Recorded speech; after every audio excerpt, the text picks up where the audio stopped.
yun ni Sharp kanina. Ay alam naman natin ng isang edit ay heavily contested din sa XP lane. Oo. Ino nila i-edit and then i-retell para meron na dito ang meron ng goal, meron ng side laners agad. Oo. Para Yun matik nga na. lang, na-check ito ng TNG4. Okay, wala nang mangungulit sa atin na Dragon. Wala na ring Angela.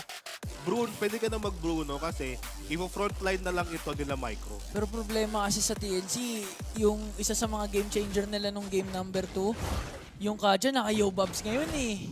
Ay, oo, pick up potential din. Lakas ng pick-off ng APBH, tas yung rotation nila, ang bilis din.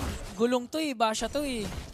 And here now on the game number 3, APBH versus TNZ4. Medyo similar ang lineup ng dalawang teams natin and wala lang Angela dito for the side of APBH. Dito natin makikita kung paano magpa-pan out or ang rotation ng APBH dito.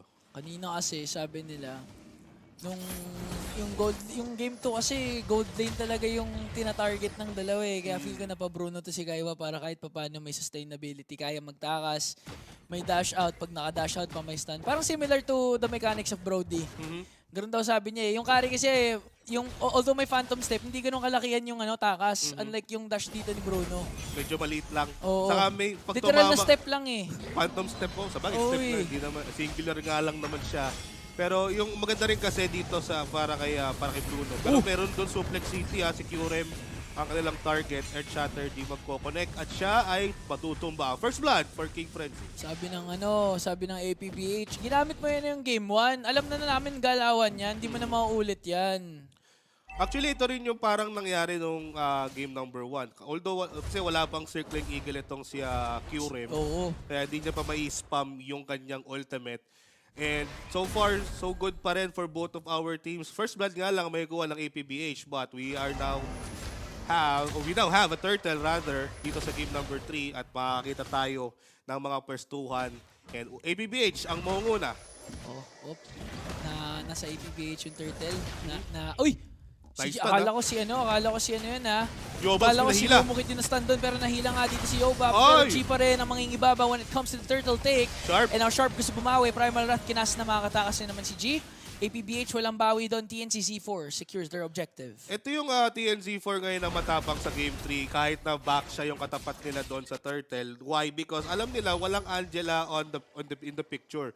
So wala makakapag-heart guard para ma-secure ang objective for the side of APBH. And nandito na yung mga Circling Eagle, may kita mo sa mapa, yung mga Circling Eagle ni QREM doon sa may gitna at si Momokid pa yung kanilang naging target. Si Haunaan dito sa may baba pero hinayaan niya lang mag-zone. Ay, zone out niya lang etong si Wayan para kay Kaiwa. Naubos niya yung buong energy shields doon sa gold lane. Ito na yung problema eh. Pag nakuha talaga yung Matilde. May initiation na, may out na eh. Tapos si Kyurem, ayan, haabulin na naman Yobabs, mapa-flicker out dito. May reinforcements coming in from Wayan, Circling Eagle. At napakasakit, pero siya din naman ay mamamatay. Wayan makakaisa dito. Munti ka na makatakas. Now, reinforcements from APBH are here. King Frenzy, tutuloy ba niya ang bangga kay G? Hindi naman daw. May gumamit ng retry at nakuha nga ni G. Yung tawag din sa jungle creep na yun, yung purple. Yung monster doon sa may gilid. Yeah. Pero yun nga, it's a Licker good ba trade. yun? Licker? Licker, parang Licker. Licker yun alam ko eh. And magandang trade to for the side of TNZ4. Yes, it's a roamer kapalit sa roamer. Pero nakakuha sila ng Torres sa may baba on the early stages of the game. And mas nag-benefit dito etong si Kaiwa with that Bruno. Kasi alam naman natin, kailangan ng Bruno ng mga items para makapalag or makabigay ng dish out ng damage on the back lane or maka-free hit. Pero doon sa bigtaas Naipit Earth Shatter combination. When Turtles Pusans din, nandiyan na nga. Sharp, Primal Wrath. And makakadalawa pa nga sila. G. APBH nakabawi doon. Pero G, sabi niya gusto din niya bumawi. Wala nang Black Shoes dito. Sharp, makakatakas din naman. G, hindi mamamatay pero wala din siyang mapapatay doon. Munti ka na dito, si Sharp, kung nakalitan ignition lang etong si G, baka siya pa yung matumba. Pero sinimulan na agad ng APBH etong Turtle. Ginamitan na nga nung Mystic Gush doon sa mid turtle para mas ma-takedown ito ng mas mabilis ng Yun yung APBH. ano eh, yun yung turtle take ng mga lobat, di ba? Oo. Ganun kabilis. Labas na natin, ult natin.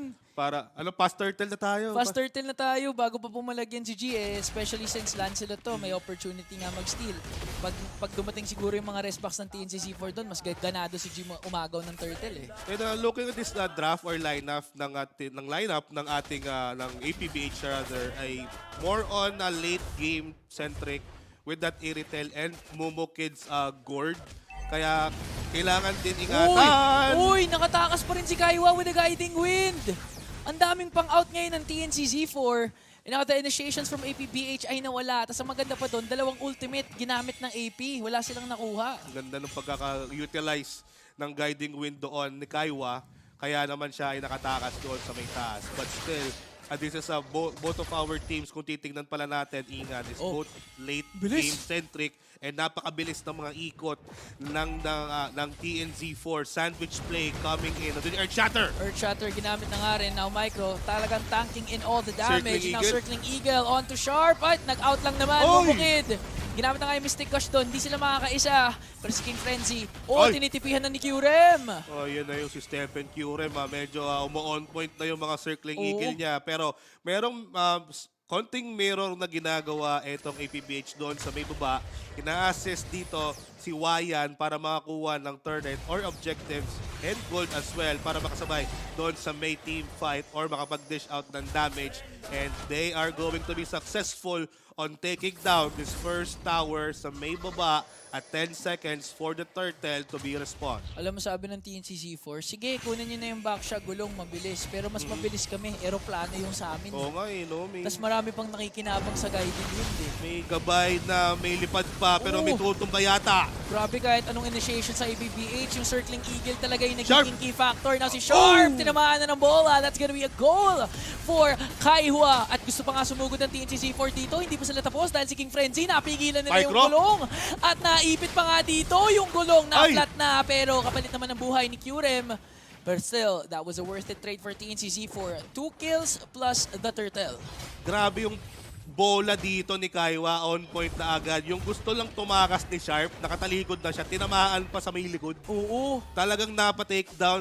Ako yung umaray, pahawak ako dun sa likod niya. But this is a different side of the story now. Parehas na ngayon, aggressive ang dalawang koponan natin. Unlike ng game number 2 wherein APBH lang ang gustong lumaban, ngayon nakikipagsabayan na sila. 5-5, 2K lang ang gold, kaya kabulin to ng APBH. Alam mo yung perfect vision para sa nangyari kay Sharp? Oh. Isipin mo may batang makulit, yung talagang nangungulit sa'yo. Oo. Tapos kinulit ka, tumakbo pa, layo, tumatawa.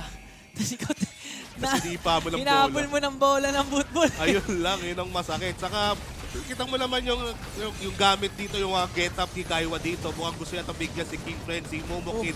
Wala pa masyadong damage yung kanyang Mystic Gun. Ito na nga eh. Yung worldie, umabot, worldwide talaga. Mr. Worldwide. Kasi nahabol pa nga dito ni Qrem, oh. Oh, Sharp, yung primal Yobabs, dito ha? pa rin. Pero si Yobabs, hindi Ay! nakita doon. At si Qrem medyo nag-overextend. Pero APBH, nakakuha ng isang kill TNCC4. Kinakalbo na nila ang tore ng APBH. Nag-group up na dito yung TNZ4 knowing na lamang sila dito when it comes to economy and items para dito kay Kaiwa. Yung, Oy! Nakahila nga doon. Si Yobabs, pero makakatakas rin naman. Micro? Hinahabol ngayon ng Defense apat. niya. Ginamitan ng Mystic Oh! Gush. Makapatumba, pero napakasakit na ni How. One hit na lang sana si Mumukit at si Wayan. Pero si G, munti ka na. Nanggigil si G. Naramdaman ko. Gusto niya kunin yung dalawa sa likod. Pero buti na lang, meron siyang konting disiplina. Takas na lang, out na lang dahil may major objective in 3 seconds. Lord ay buhay na, are now buhay. Oo, dito. kanina ka pa. Oo nga eh. Pero buhay na ang Lord natin dito sa game number 3. And maganda Yobabs! Hinabol lang ang Circling Eagle dito. Pero out lang naman. Munti ka na yun ha. Buti naka-out dun si Yobabs. Kinakailangan yung initiation niya, especially since may fleeting time na. Oo. Muntik. Akala ko mag-i-engage siya si Wayan doon with that heavy crossbow. Buti na lang medyo, disiplinado. Tumigil eh. Kasi kung ako yun, matik yun, ulti na ako gamit tong Iritel. Pero, Oo, feel ko Micro, kung ikaw yun, nag-ulti ka na, nag-sprint ka pa. nag-ulti na ako, nag-sprint na ako. Pero ito, hawak dito ng TNCZ4 ang Lord. Huwag kukuha ng tamang pwesto. Si Sharp. Yobabs, nag-conceal. Si Micro ata ang gusto kunin. Napigilan dito ngayon ni Micro. And ang Mystic Uy! Rush nilabas na rin. Oh, Grabe! Yobabs ang unang makakuha. Sharp nilabas na yung Primal Rat. Pero para Aray masyado ko! masakit ata si Kaiwa. Triple kill, double kill. Has slain the Lord. And that's gonna go to G. Yung mga bola ni Kaiwa ay tumatama dito sa side ng APBH at mukhang itutuloy-tuloy na ito ng TNZ4 kasi alam nila tatlo ang wala sa kanilang kupunan at dito na ang TNZ4. Circling Eagle to zone out King Big Frenzy. King Frenzy! Frenzy kahit gano'n siya kakunat, hindi niya kaya ang sakit ng apat. And TNC Z4 with a 2-1 win against the Hornets.